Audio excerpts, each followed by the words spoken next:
নমস্কাৰ সকলোকে মোৰ অন্য এটা মিনি ভ্লগলৈ পুনৰবাৰ স্বাগতম জনাইছোঁ। আৰু আজি হৈ আছোঁ ঘৰলৈ আৰু ঘৰলৈ গৈ আছোঁ এটা কামত গৈ আছোঁ।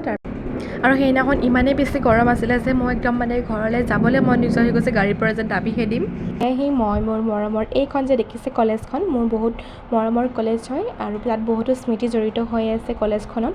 আৰু আহি লাষ্টত মই মোৰ ঘৰ পালোহি আৰু এয়া যে দেখিছে মোৰ ভণ্টি হয়, লাজতেকে মোক ঢাকিছে আৰু এই দুটা পোৱালি দুটা অলপমান মৰম কৰি দিলোঁ আৰু লগতে মায়ে ভাত বাঢ়িয়েই দিলে খাবলৈ, বহি গ'লোঁ।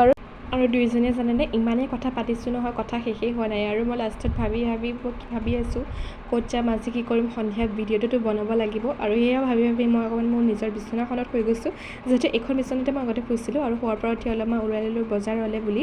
আৰু বজাৰলৈ গৈছোঁ, মই যিহেতু মই ঘৰলৈ আহিলে মা মোৰ লগত বজাৰলৈ যায় আৰু বজাৰত দুটামান কামো আছিলে। আৰু এয়া যে দেখিছে ওচৰৰে বৰ্তা এজনৰ পৰা ভেন্দি লৈছে ঘৰৰে হোৱাৰ কাৰণে, আৰু মায়ে অলপমান বজাৰ কৰি থকাৰ কাৰণে বেয়া লাগিলে, চ' মই অলপমান মাক হেল্প কৰি দিলোঁ। আৰু দেখিছে ইমান ভিৰ আছিলে বজাৰত সেইদিনা, ইফালৰ পৰা সিফাললৈ মই স্কুটি পাৰ হ'বলৈ পৰা নাছিলোঁ লৈ পেলাই। আৰু লাষ্টত কিবা কিবি এটা খাই ঘৰলৈ বুলি আহি গ'লোঁ। আৰু আজি ইমানেই আছিলে, বাই বাই।